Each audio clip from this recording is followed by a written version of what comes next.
warahmatullahi wabarakatuh. Waalaikumsalam warahmatullahi wabarakatuh. Apa kabar semuanya pada pagi hari ini? Baik. Alhamdulillah. Allahu Akbar. Baik. Ada yang tidak masuk? Alhamdulillah. Alhamdulillah. Berarti semuanya sehat. Semoga kita selalu memperoleh lindungan Allah. Amin. Baik. Sebelum mulai pelajaran pada pagi hari ini, alangkah baiknya kita berselawat yang akan dipimpin oleh ketua kelas. Yuk bersama-sama berselawat dulu.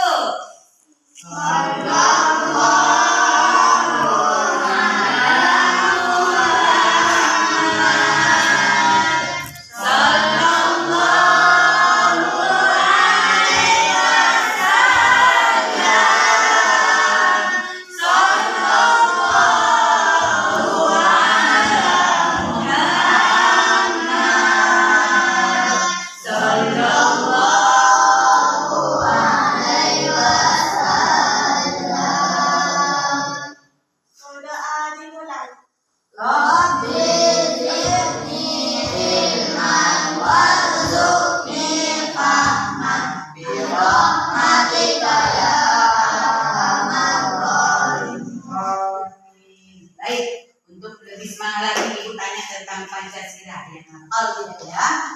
Coba sebutkan sila yang pertama. Yang dari apa? Ayo, sila yang pertama apa? Iya, ketuhanan yang Maha Esa. Dua, yang adil dan beradab. Tiga, empat, lima. Iya, di situ semuanya diajarkan dari kita harus mempunyai akhlak yang baik sesama, baik sama manusia umat semuanya dan gotong royong. Nah, di sini kita akan belajar tentang peran atau dakwah Sunan Maulana Malik Ibrahim. Ada yang ingat minggu yang lalu kita belajar tentang apa? Tentang biografi. Iya, pintar. Tepuk tangan bagi biografi. Ada yang ingat di mana letak atau di manakah beliau lahir? Di Samara, Asia Tengah. Beliau tiba ke Jawa menggunakan apa? Perahu atau kapal. Ada yang menggunakan pesawat terbang? Ya. Jalan kaki? Tidak. Ini menggunakan perahu. Nah, sekarang masih berkaitan dengan Sunan Maulana Malik Ibrahim ini. Kita akan belajar tentang cara atau metode dakwah Sunan Maulana Malik Ibrahim dan perannya dalam memajukan atau menyebarkan agama Islam ke Nusantara di Indonesia, tepatnya di Pulau Jawa. Nah, tujuan pembelajaran kita pada hari ini adalah menganalisis cara metode dakwah Sunan Maulana Malik Ibrahim dan perannya dalam memajukan agama Islam ke Nusantara.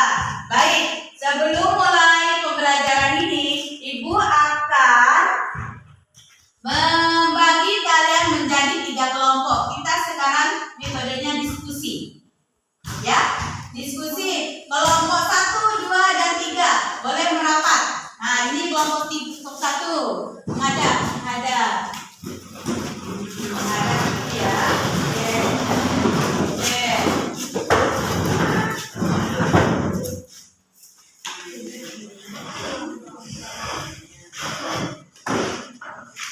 Oke, diskusi. Diskusinya tentang apa? Belum. Kita coba kalian perhatikan dan simak video pembelajaran yang akan Ibu tayangkan.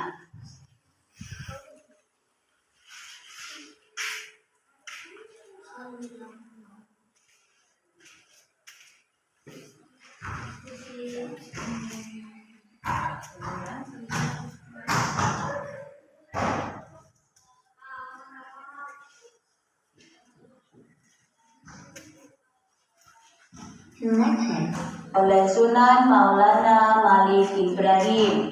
Pertama, mengembangkan Islam melalui jalur perdagangan.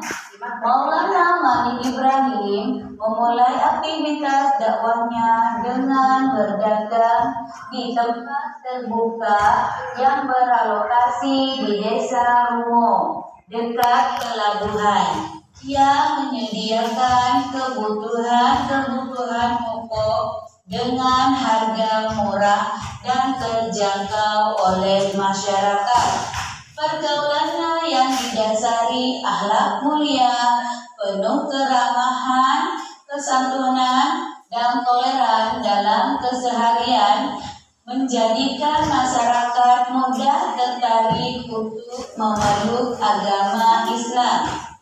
Pilihan lokasi dekat pelabuhan berhubungan erat dengan aktivitas dagang yang berada di daerah pesisir pantai yang menjadi pusat ekonomi. Dengan demikian, Maulana Malik Ibrahim banyak berintegrasi dengan para pedagang yang berada di wilayah Jawa dan daerah lainnya. Kedua, mendakwakan Islam kepada keluarga kerajaan Majapahit. Setelah membentuk komunitas Muslim di Pasucinan dan berada dekat dengan daerah pelabuhan pantai utara Gresik, Maulana Malik Ibrahim berkesempatan menyampaikan dakwah Islam bersama dengan aktivitas perdagangan. Ia menyampaikan dengan penuh kesantunan dan akhlak mulia. Satu persatu pemeluk Islam terus bertambah dari hari ke hari. Setelah merasa dakwahnya berhasil di Sambalo, Sunan Gresik pindah ke kota Gresik dan tinggal di Desa Sawo. Dakwahnya pun merambah pada keluarga kerajaan Majapahit yang saat itu dipimpin Raja Brawijaya. Kedatangannya ke pusat kerajaan disambut baik, walaupun sang raja belum bersedia memeluk Islam. Karena adanya hubungan baik dengan kerajaan dalam hubungan dagang, Maulana Malik Ibrahim diangkat menjadi Syah Bandar di Gresik dan diperbolehkan menyebarkan agama Islam di Gresik. Raja Brawijaya memberikan hadiah sebagai penghargaannya terhadap Maulana Malik Ibrahim dengan kota Gresik. Tempat ini kemudian dikenal dengan Desa Gapura. Hubungan baik Sunan Maulana Malik Ibrahim dengan keluarga kerajaan dengan menunjukkan sikap santun, arif dan bijaksana mengantarkannya diangkat menjadi penasehat raja serta menjadi guru para pangeran. Dakwah Maulana Malik Ibrahim kepada keluarga Raja Majapahit yang sedang mengalami masa kemunduran dibuktikan dengan adanya tulisan yang terukir dalam bahasa Arab yang menjelaskan kedudukannya dalam keluarga kerajaan. Karena itulah dakwah Islam terus berkembang di berbagai kalangan. Ketiga, mendirikan masjid dan pesantren. Seiring waktu, masyarakat Gresik semakin tertarik memeluk Islam. Karena sosok Maulana Malik Ibrahim yang santun, dermawan, dan toleran, Kondisi ini mendorongnya membangun Masjid Pasucinan, kini dikenal Ibrahim, yang terletak di Desa Leran, Kecamatan Hanyar, wilayah pesisir utara Gresik. Masjid Pasucinan selain sebagai tempat ibadah digunakan juga sebagai tempat pembinaan mubaligh, santri, dan masyarakat. Bahkan di tempat ini pula lahirnya pesantren pertama di Nusantara. Maulana Malik Ibrahim tidak hanya mengajarkan agama, tapi pengetahuan tentang teknik irigasi persawahan dan tambak yang bertujuan memajukan ekonomi masyarakat pesisir di sekitar pantai utara Gresik. Sikap positif dalam pribadi Maulana Malik Ibrahim yang bisa teladan dalam kehidupan kita sehari-hari. Sunan Maulana Malik Ibrahim melakukan dakwah secara bertahap atau tajrij. Dalam dakwahnya, Sunan Maulana Malik Ibrahim mengajarkan agama Islam secara bertahap. Tidak ada paksaan, tidak ada melakukan secara mendadak. Semua dilakukan melalui proses penyesuaian. Kedua, gigih dan tangguh dalam berdakwah. Sunan Maulana Malik Ibrahim dalam menyebarkan agama Islam sangat gigih dan tangguh dalam kesehariannya. Tidak ada sifat yang pantang menyerah bagi beliau. Beliau sangat gigih, apapun yang ditangani bagaimanapun beliau lalui dengan semangat, dengan penuh tanggung jawab dalam berdakwah. Terus sifat beliau selain gigih dan tangguh, beliau juga mempunyai sifat santun dan dermawan dalam berdakwah. Sikap ini ditunjukkan ketika berdagang dengan menggelar pasar murah dan selalu berbagi kepada fakir miskin. Kekayaannya diperuntukkan untuk berdakwah di jalan Allah. Terus toleran dan selalu menjalin hubungan baik antar sesama. Hubungan baik yang ditunjukkan pada masyarakat luas dan penguasa Majapahit menjadikannya sosok guru yang dibanggakan dan menghantarkannya diangkat menjadi penasihat raja pada saat itu. Karena sifat-sifat beliau itulah, maka banyak kalangan yang tertarik dalam memeluk Islam. Karena sifat-sifat beliau lah, jadi banyak masyarakat yang tertarik memeluk Islam. Jadi kita dalam kehidupan sehari-hari harus mempunyai sifat yang berani, yang tangguh, yang toleransi antar sesama, menjalin hubungan yang baik antar sesama, tidak boleh dengki, tidak boleh iri, salinglah membantu, salinglah memberikan kasih sayang antar sesama. Ya anak-anak, terima kasih. Dan simak apa yang Anda pahami, apa yang anak-anak pahami dari pembelajaran atau video yang telah Ibu tampilkan tadi, yaitu tentang apa? Tentang apa? Pertama, beliau menyebarkan agama Islam secara berkelompok. Pertama, menyebarkan Islam dengan berdagang. Kedua, menjalin hubungan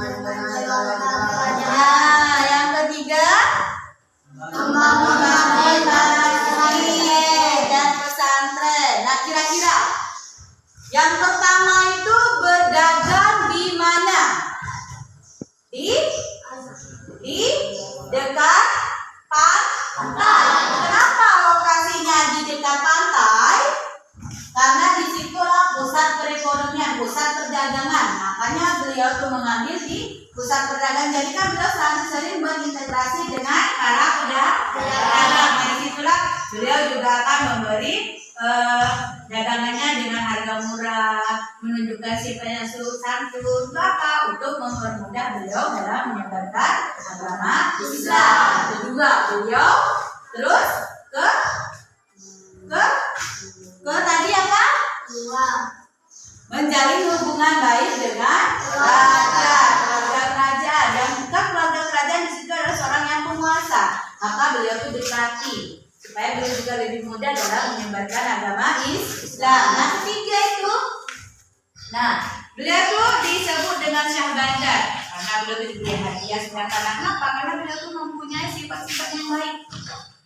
Raja Griwijaya itu mempunyai perdagangan juga, sehingga jadi mudah dengan berhubungan dengan Sunan Maulana Malik Ibrahim. Membangun masjid dan pesantren, kira-kira untuk apa? Membangun masjid dan pesantren. Kenapa? Tujuannya untuk apa? Iya, untuk mendidik. Selain di situ, bukan cuma untuk pembelajaran tentang agama saja di pesantren, tapi untuk belajar tentang irigasi, untuk memperbaiki sawah, untuk mengajukan ekonomi masyarakat.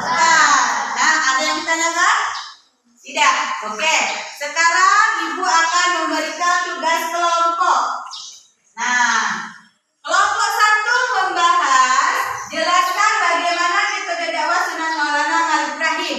Kelompok 2, jelaskan bagaimana sikap Sunan Maulana Malik Ibrahim dalam terhadap keluarga kerajaan dan masyarakat. Yang ketiga, jelaskan bagaimana cara mengimplementasikan sikap positif Sunan Maulana Malik Ibrahim dalam kehidupan sehari-hari. Boleh dikerjakan secara kelompok.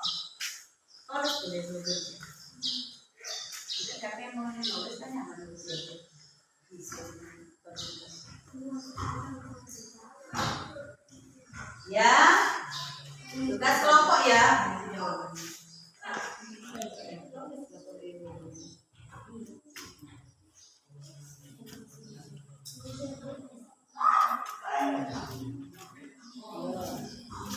Diskusikan secara kelompok ya.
Jawaban yang paling panjang nilainya paling tinggi juga ya. Kan benar.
Sudah?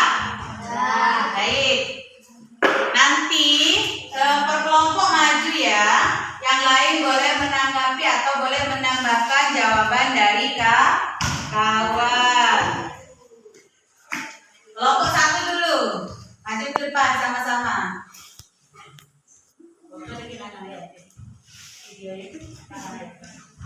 Silakan di sini.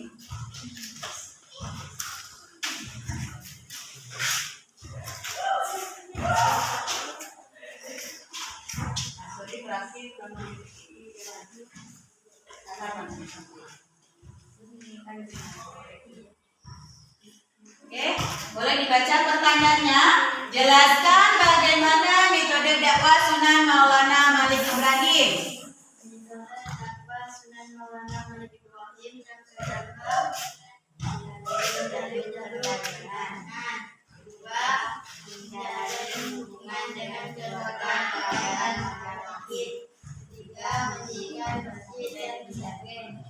Oke, ada yang mau menanggapi? Betul jawaban dari kawan?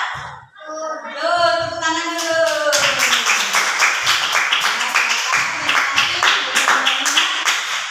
Untuk selanjutnya kelompok 2, kelompok 3 dulu nih.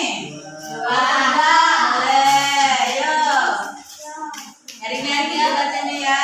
Pertanyaannya silakan ke depan. Jelaskan bagaimana sikap Sunan Maulana Malik Ibrahim terhadap keluarga kerajaan di masyarakat dan masyarakat setempat. Beliau sangat ramah, santun, bermanfaat kepada semua masyarakat, dan sebagai pedagang beliau membagikan harga yang murah, kasih kalau membeli. Ya, ada yang mau nambahkan? Apakah beliau juga berani, Bu? Ya, kelompok 1, kelompok 3, apa lagi? Mau nambahkan jawaban dari kawan kelompok 2? Iya, ditambahkan lagi oleh kawannya. Beliau juga berani. Apa lagi? Jujur. Apa lagi? Santun. Ya, terima kasih kelompok 2. Tepuk tangan. Kelompok 3.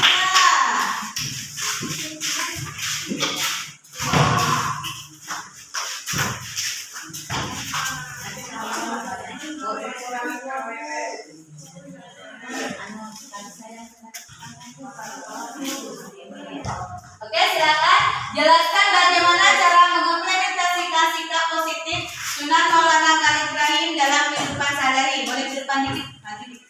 Ya, silakan bacanya. Sikap positif yang bisa dijadikan contoh dalam kehidupan sehari-hari seperti kita harus mempunyai sikap santun dan ramah kepada setiap saudara dan kita berbagi tenang. Ya, selain ada yang menambahkan, ayo. Ya, Apa? hormat kepada orang tua. Iya,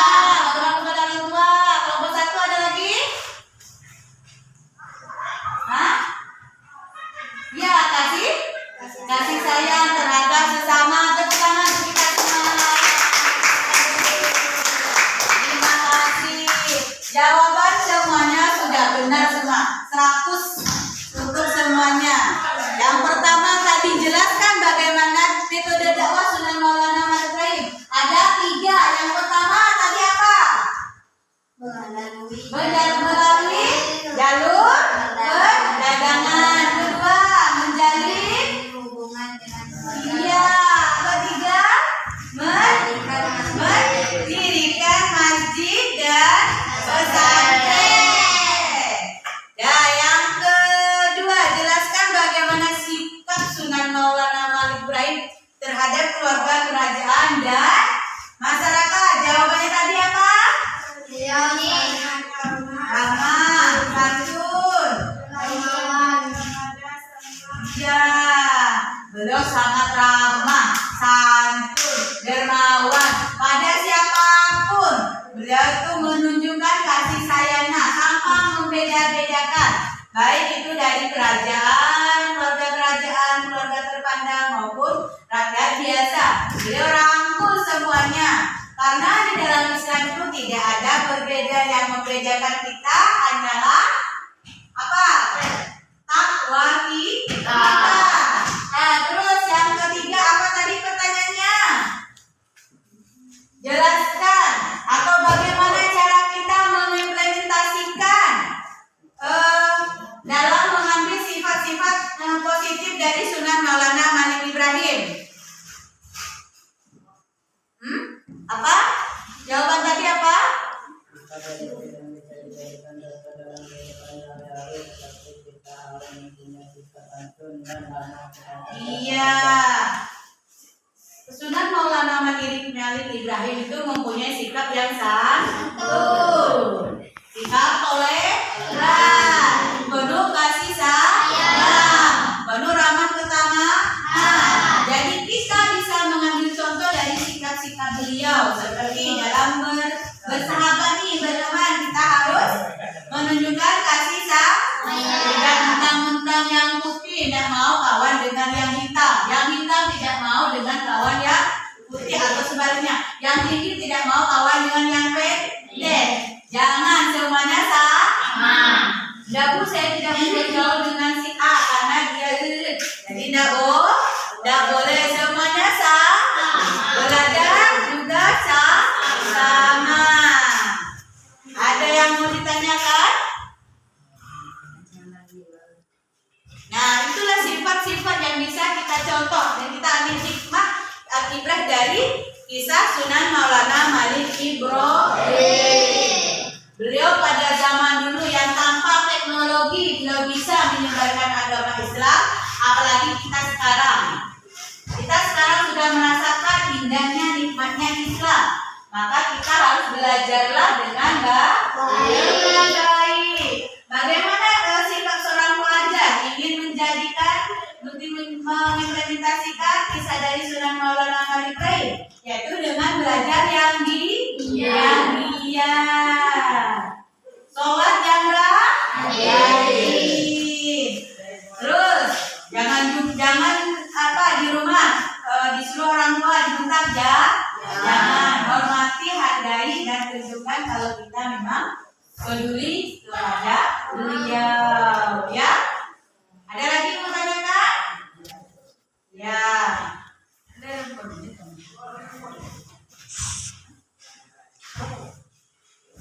Baik. Karena saya harap Ibu kalian bisa paham semuanya ya.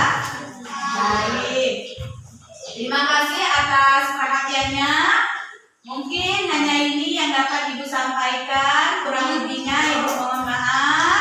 Kita tutup pembelajaran pagi pada siang hari ini. Sebelum kita tutup pelajaran hari ini, Ibu akan memberitahukan minggu depan kita ada ulangan harian ya.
Ada.